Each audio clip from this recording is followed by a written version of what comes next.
Before we get into today's video, I just wanted to thank this video sponsor, Blazing Boost. Blazing Boost is a website that focuses on providing services for busy gamers such as yourselves. They have lots of customizable Play with Pro services, so you guys get to skip the toxic LFGs and play with the best of the best and also learn to be the best. They have over 23,000 5-star reviews on their Trustpilot, so you can check it out yourselves. You can also use my discount code GRIZZY5 for 5% discount on any service you'd like. Alright guys, let's get into this video. Throughout the history of Apex, there have been some absolutely broken metas and unstoppable legends. In this video, we will travel back and revisit the history of Apex to show just how unfair these legends were. If I missed a particular legend, then make sure to comment down below and let's get into the most broken legends in the history of Apex. Arguably the most broken in Apex Legends history, Pathfinder on release was a hidden gem, as people were obsessed over the Naruto running Wraith or taking advantage of Lifeline's fast heals. No other legend was more of a dominant force than old school Pathfinder. Not only did Path have the best movement ability with his grappling hook, but he also had an incredibly short cooldown no matter how far he utilized his grapple. Currently in game, his grapple cooldown is based on how far of a grapple he's able to achieve, but early in the game it was a consistent 13 seconds. Not only was his mobility insane, his team utility was the best in the game. Mobility tools for rotation like Ash Teleports, Valkyrie Skyward Dive, and Octane's pad didn't really exist, and when Octane was introduced, his jump pad was laughable. This made Pathfinder a necessary pick at all levels of play, ranked, with pubs, with competitive. Not only was his team utility and mobility insane, but Pathfinder back in the day had the most frustrating hitbox, and I swear this thing was made of Swiss cheese. On screen, I will show the differences between the before and after hitboxes, and it was just simply nearly impossible to hit a Pathfinder back in his prime, especially if he was moving at fast speeds with that grapple. Path was absolutely broken from pre-season or release all the way to Season 2. July 2nd of 2019, the day they changed his hitbox for the first time and gave him low profile, which means all incoming damage was increased by 5%, Path received his first nerf. However, he would stay at the top of the leaderboards as a dominant legend. After July of 2019, Pathfinder would continually find himself on the patch notes as he would receive nerf after nerf in order to slow this dominant legend down.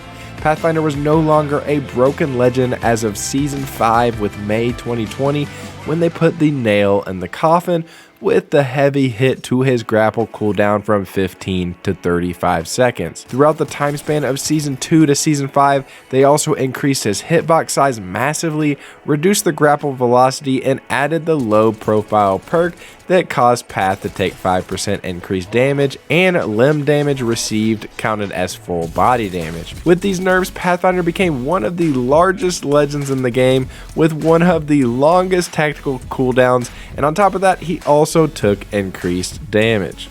Currently today, Path finds himself in a nice spot, although he does not have a unique passive ability. Pathfinder's low profile has been removed and his grapple cooldown is based on distance versus a consistent timer. Wraith was an immediate staple in the Apex community and was easily one of the most broken legends in the entire game on release.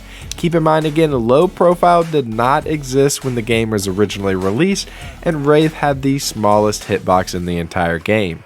It was much easier to hit legends like Gibraltar and Caustic, and they took the same exact damage as Wraith on release.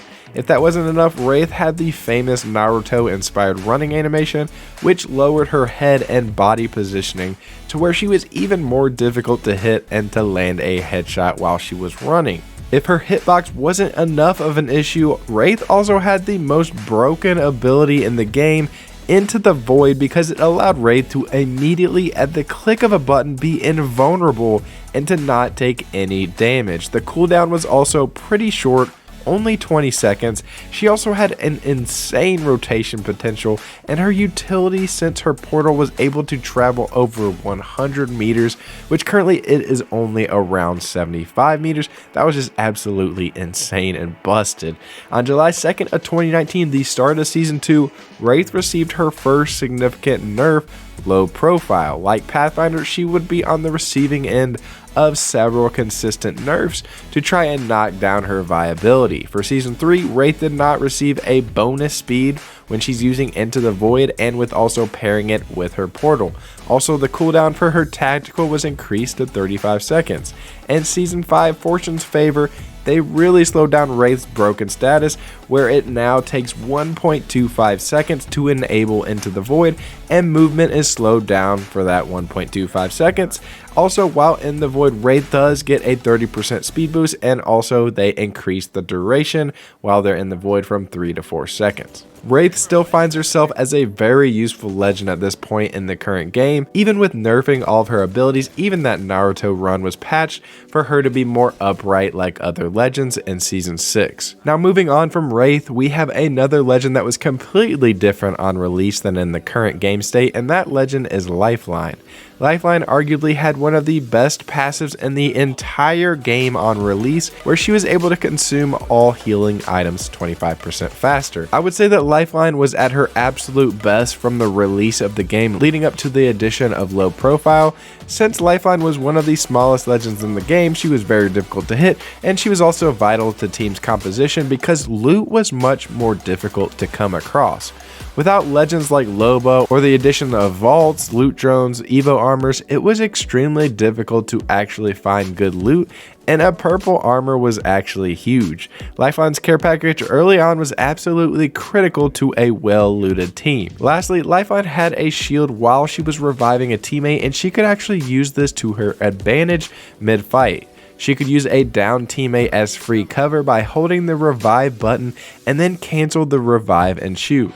Personally, I think this is the best version of Lifeline. Now, the honorable mention version of Lifeline is when they massively changed her back in Season 5. They gave her a new passive where she used Combat Revive instead of the Combat Medic passive. From Season 5 to Season 9, Lifeline's passive would remotely revive a partner and have a shield on top of it. This was absolutely powerful since she could spam revives and it was difficult to capitalize on the down due to that shield. What do you guys think is the absolute best version of Lifeline? Let me know in the comments down below. Now, the devs at Respawn have a track record of releasing legends that are either super underpowered, like Octane on release, or they release legends that are absolutely meta-defining and are almost necessary to have on your team to compete. A great example of the latter is Wattson's release for Apex Season 2. Wattson was an absolutely broken and necessary legend for success for her release in Season 2 until the September 3rd, 2019 patch. On release, again, Wattson was an extremely small legend with a small hitbox and low profile did not exist. In addition to her small stature on release, Wattson was able to place down a total of 3 ultimate pylons that did not have a timer and could protect a zone indefinitely. The fact that she could utilize 3 infinite pylons allowed her to absolutely zone out areas, and there weren't any real legends to counter her defensive strats. In Season 2 of Apex Ranked, and when TSM won the first LAN in Poland, Wattson was critical to a team's success for this reason. At the end of Season 2, they reduced the number of ultimate pylons Wattson could place from 3 down to 1, and they also nerfed her with low profile. In Season 3, the Apex devs would buff a once-weak legend, and they would turn him into the absolute best legend in the entire game, and that legend is Gibraltar. Gibby is still an absolute force to this day, but let's just listen to how absolutely busted Gibby was in Apex Season 3. First off, Gibby had recently been given the Fortified buff, where he takes 15% less damage and isn't affected by slow effects of weapons. His gun shield was buffed from 50 to 75 HP.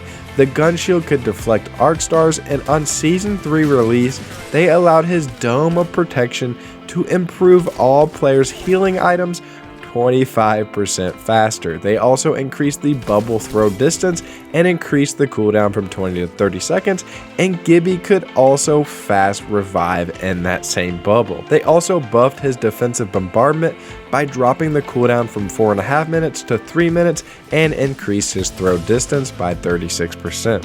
Gibby was an absolute force in Season 3 since his gun shield had a crazy 75 HP, where today it's at 50. On top of that, he had his Fortify perk. His bubble was just absolutely insane and could do everything. He was nuts and is still critical to a good team, but man, he was just unfair in Season 3. Another absolutely broken legend at one stage of the game, but for different reasons, was Bloodhound. Back in Season 5, Bloodhound was buffed to crazy heights. The Eye of the Allfather scan distance was increased by 3 times, they increased the sonar detection from 3 seconds to 4 seconds, and they decreased Bloodhound's cooldown for scans from 35 to 25 seconds. Still to this day, I think Bloodhound is busted because there's no counter to this legend. Bloodhound can always find your location no matter what you do. But anyway, Hound was just so broken from Season 5 until Season 9 because assists with this legend in rank would just stack up. You could scan any enemy and do 0 damage and easily gain ranked points if your teammates took them out. That was broken. Also in Season 5, there's another broken legend, but at this time, it's a duo pair of legends. Back in Season 5 until about Season 9, Revenant was a common term used in the Apex community because the combination of Octane and Revenant was near unstoppable. In Season 5, Revenant's range on his totem was reduced and you could be respawned back at 50 HP. They also massively buffed Octane's pad for speed, distance, and enabled a double jump, and for many seasons it was absolutely broken to jump pad from a safe distance to get into a free fight without any risk of using your life. Like you usually do when you're in a BR, you know you only usually get that one life, so it was just absolutely busted. I'm so happy that we don't really see that many Revtanes anymore. And then also, speaking of releasing broken legends on release, our last 2 legends that are absolutely broken were just some of the best characters the game has ever seen on release. These 2 legends are Horizon and Seer. Horizon was released in Season 7 with literally 0 flaws, insane mobility with her passive, a tactical cooldown of only 16 seconds, an ultimate every 2 minutes, and she was able to throw her tactical and either safely strafe at the top to hit some shots with insane height, or she could be near impossible to hit while in the lift and take a battery mid-air and be full health when she's landing. She was near impossible to counter. Seer was released in Season 10 and was easily the best recon legend in the game on release. Seer's heartbeat sensor passive had a massive field of view. You were able to literally sprint around the map while still detecting enemies' heartbeats, and it had a larger range as well. Focus of attention, his tactical was also extremely quick and almost undodgeable. It did 10 damage. It had a crazy flashbang blinding effect. You also had massive audio when you did get hit by that focus of attention as well. This tactical was literally the most busted tactical we've ever seen in the game on release. If that wasn't enough, Seer's ultimate exhibit had only a cooldown of 90 seconds on release, and he was just so insanely good, and he can still be a solid legend, but man, thank the Apex devs that we don't have to get flashbanged and take damage on Seer tacticals anymore, because I don't want to be a part of that meta, honestly. Alright guys, so that's the most broken legends in the history of Apex. Let me know if you guys enjoyed this video and comment down below who else you would like to add to the list. If this video does some big numbers and you guys would really like to see another episode, make sure to comment down below. I do have some more legends I feel like could be added and discussed. Don't forget to subscribe and I'll catch you in the next video. I'm Grizzy and I'm out. Peace.